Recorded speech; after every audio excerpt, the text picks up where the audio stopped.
اسلام کی تعلیم بڑی متوازن ہے. ایک طرف سوال کی مذمت ہے، مت اپنا دستے سوال دراز کرو کسی کے سامنے.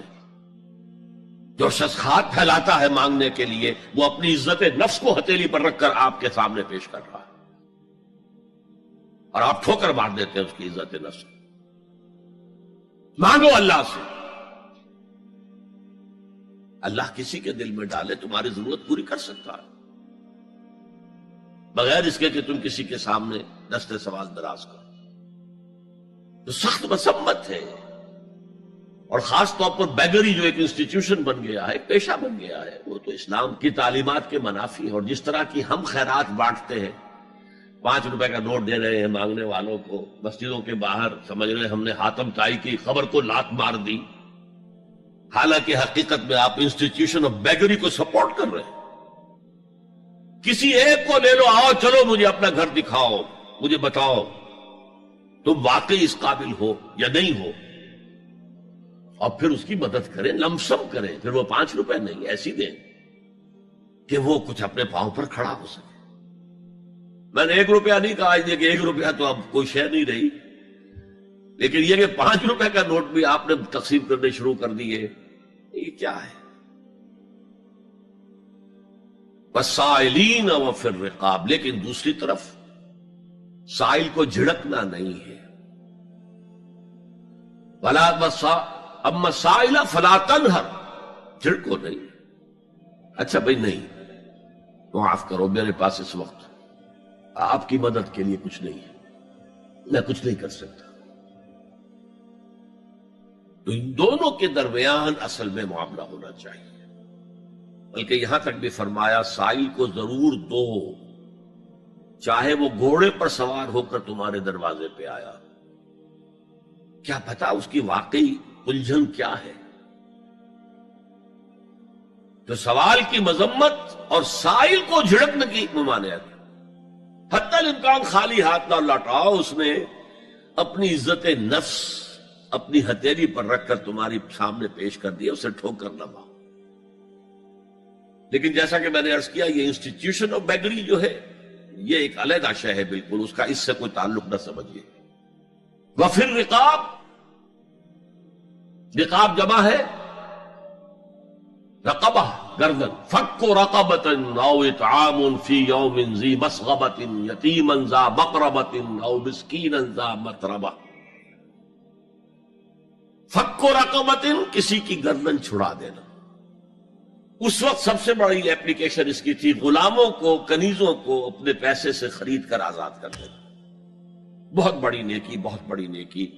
اور حضرت ابو بکر رضی اللہ تعالیٰ عنہ کے دفتر فضائل میں سب سے اونچا کام یہ ہے کہ جن غلاموں کو اور جن کنیزوں کو ستایا جا رہا تھا، دیئر اونرز، دیئر ماسٹرز، ان کے آقا کو حق حاصل تھا، جو چاہے کریں ان کے ساتھ. قتل کرنے کوئی پوچھنے والا نہیں ہے. میں پہلے بھی عرض کر چکا ہوں، میری ملکیت ہے، جیسے میری بکری میری ملکیت ہے، میں نے اس کو ذبح کیا، گوشت کھا لیا، تم کون ہوتے ہو پوچھنے والے؟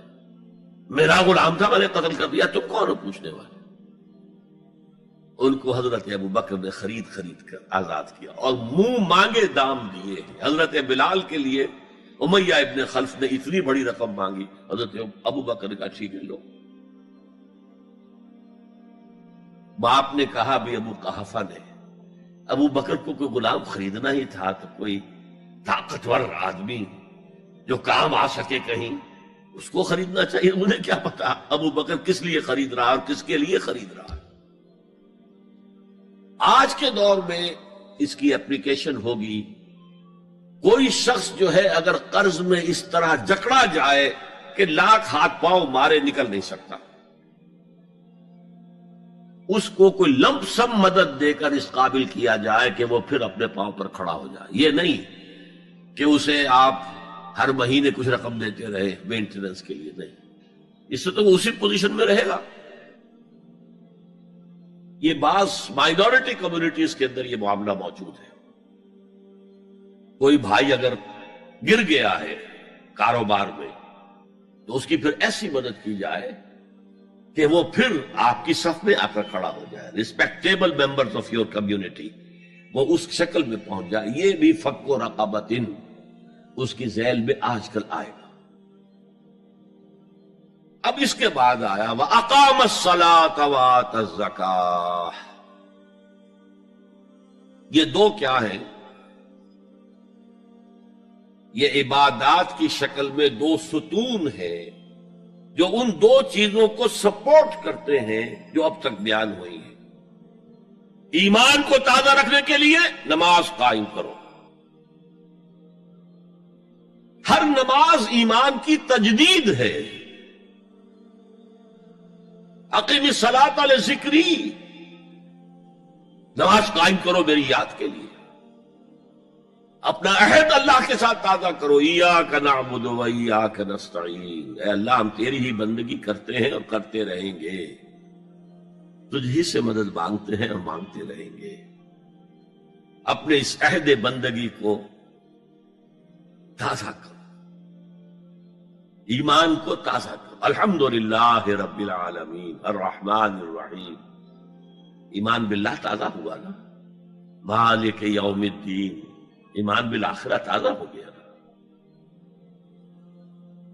یہ ہے ایمان کو قائم رکھنے کے لیے، نیکی کی اس روح کو برقرار رکھنے کے لیے اللہ تعالی کی طرف سے یہ ستون ہے. الصلاۃ عماد الدین، دین کا ستون ہے یہ نماز. اس بحث میں اس کا مقصد کیا ہے وہ میں نے بیان کر دیا. بعد میں کیوں آ رہا ہے؟ یعنی کہ اصل شے ہے ایمان، اور ایمان کو سپورٹ کرنے والا ستون ہے نماز. عملی نیکی میں اصل شے ہے ہمدردی، ہمدردی میں مال خرچ کرنا، اور اس کے لیے ستون ہے زکوٰۃ. کم سے کم یہ 2.5% تو نکالو. بوتل کا کارک تو کھل جائے،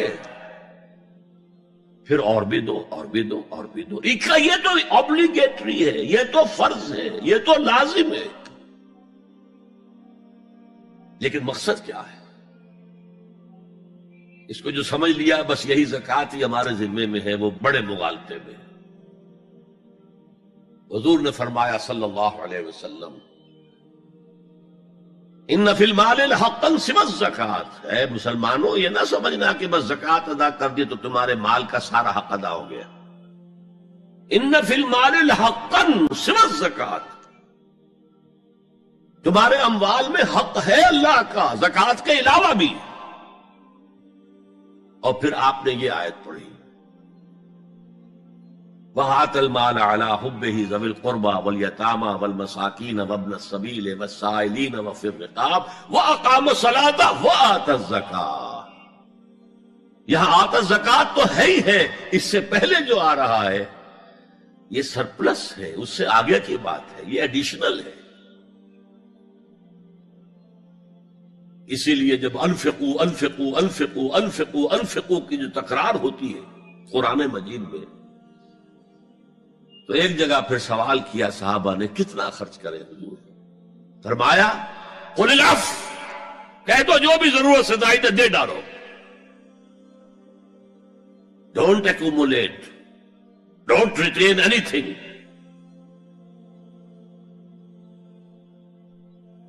ایک بات آپ سے کہوں، آپ کچھ چونک جائیں گے. حضور نے کبھی زکوٰۃ دی؟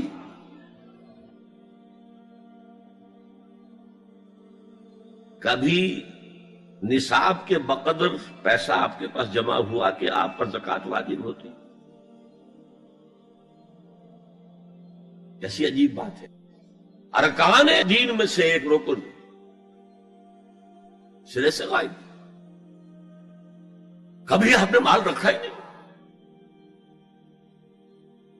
حضور کا اسوہ ہم جانتے ہیں، مسواک کر لی ہے، پانچے جو ہے ٹخنے سے اوپر کر لیے ہیں، یہ اسوہ ہے. ہاں ہے، یہ بھی ہے، ٹھیک ہے، سنت ہے. اسوہ تو یہ ہے. اور صرف آپ کا نہیں، جنہیں ہم کہتے فقراء صحابہ، ابو ہریرہ، ابو ذر، سلمان فارسی، علی رضی اللہ تعالی عنہ اجمعین، یہ فقراء صحابہ میں سے تھے. کبھی کچھ نہیں رکھا اپنے پاس. میں نے بتایا تھا آپ کو شاید کہ حضرت علی کی جب شادی ہو رہی تھی حضرت فاطمہ سے، کوئی مکان تھا ہی نہیں، کہاں لے کے جائے؟ ایک انصاری نے ایک حجرہ دیا ہے اپنے مکان کا، اس میں حضرت فاطمہ ودا ہو کر گئی. He didn't have any home. ابو ذر وہ تو دوسری انتہا کو چلے گئے تھے. قانون یہی ہے، حلال سے کماؤ، اگر ایک حد سے آگے بڑھ جائے تو زکات دے دو، باقی تمہارے اختیار میں ہے، دینا چاہو دو، نہ دینا چاہو رکھو اپنے پاس. قانون اس سے زیادہ آپ کو پابند نہیں کرے گا. کبھی بھی آپ نے جبر نہیں کیا، ایمرجنسی میں بھی جبر نہیں کیا. ایک واقعہ آتا ہے کہ حضور کو کئی وقت کا فاقہ تھا. تھوڑی دیر کے بعد حضرت ابو بکر آئے، آپ نے چہرے سے پہچان لیا کہ فاقے سے. پھر حضرت عمر آئے، پہچان لیا کہ فاقے سے. شاید حضور خود اپنے لیے نہ اٹھتے نہ جاتے، اپنے دونوں ساتھیوں کو لے کر ایک انصاری کے باغ میں پہنچ گئے. انصاری کی عید ہو گئی، فوراً لا کر اس نے کچھ کھجوریں کچھ انگوروں کے گوشے رکھے.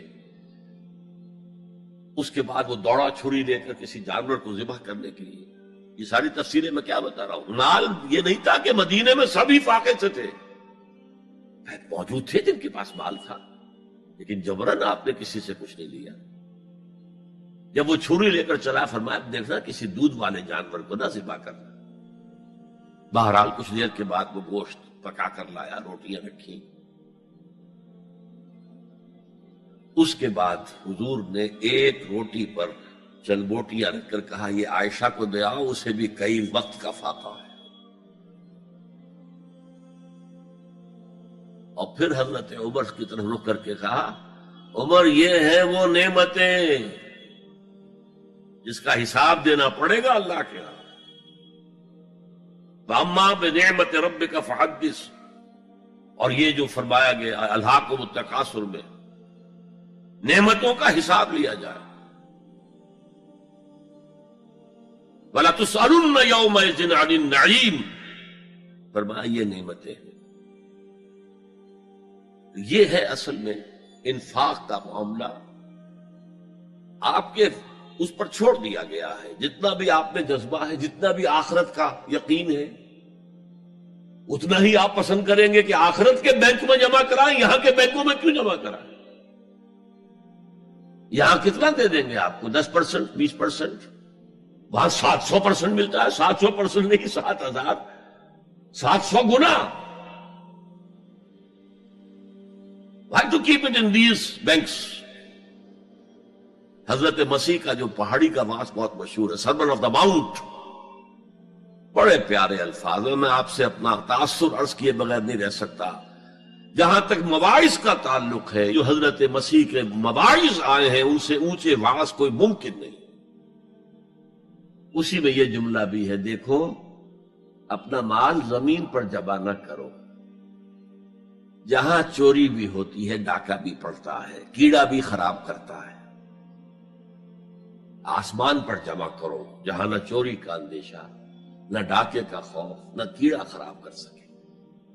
اس لیے کہ میں تم سے سچ کہتا ہوں کہ جہاں تمہارا مال ہوگا وہی تمہارا دل ہوگا. مال یہاں ہوگا تو دل اٹکا ہوا ہوگا، اور فرشتے اس طرح گھسیٹ کر کھینچیں گے آپ کی جان کو جیسے کہ سیخ پر سے کباب کھینچا جاتا ہے.